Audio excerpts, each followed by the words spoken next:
That's great. Well, welcome to the Houston Stock Show and, of course, the dairy presentation. I'm Clyde Olekemp. We have Jerry Weichel over here. We represent the Southwest Dairy Farmers. Southwest Dairy Farmers provides us this program for many of the fairs and festivals, but also comes to your schools. If you want us to, you just invite us.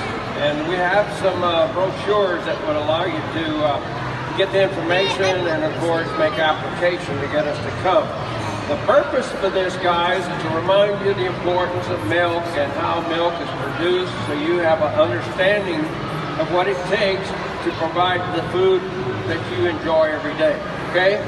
Did anybody have cereal with milk for breakfast? Very good. Very good. That's great. Okay. Now I'm going to go over to this, if I can get this thing turned on. Go to this slide right here. What I have is the food group, and milk is certainly one of the important food groups that we have. And you probably have this in your school cafeteria. Okay, you probably got a sign like this in your school cafeteria because USDA sends this out to almost every institution there is in the country to remind you of nutrition. Now, the reason I ask about milk and cereal is because sometimes when we are talking about dairy or milk, people just think we're talking about drinking milk. Okay, well that is not the case. Okay, the case is that we have milk to begin with.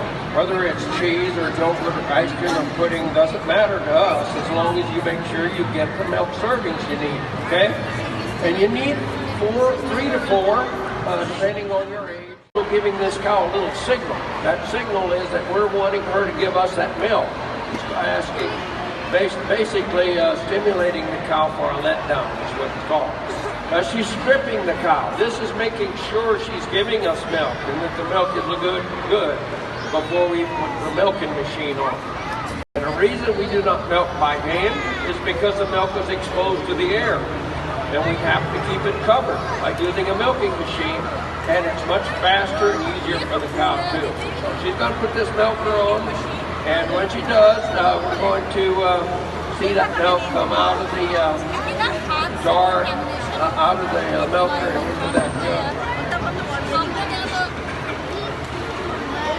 Anyway, you see that milk starting to come through the hole. Now, this milking parlor here is called a carousel, like a merry-go-round, right? And the cows go on, and in 12 minutes they're going to back off, and another cow comes in their place. We've got 72 cows per every 12 minutes, okay? So, and 4 people can do all of that. And that makes it very efficient, let's say. This is a barn that's a little easier to look at because this is where the milk travels through a stainless steel pipe to a cooling tank. Here we're collecting the milk so you can get a good look at it and see what all's going on.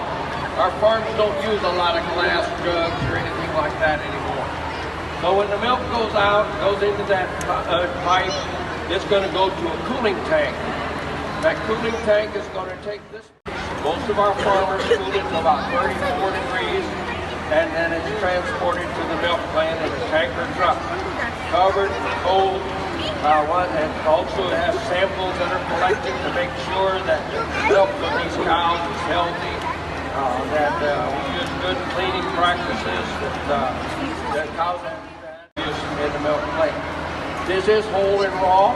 We are going to process that milk by taking the cream out of the milk and making skim milk first and then adjusting it to make low fat or reduced fat or whole milk. We will take the cream off of the milk for that reason because we use cream for other things too. We will then homogenize the cream into the milk so it won't separate again. Once all of that's done, we're going to take some of that milk and we're going to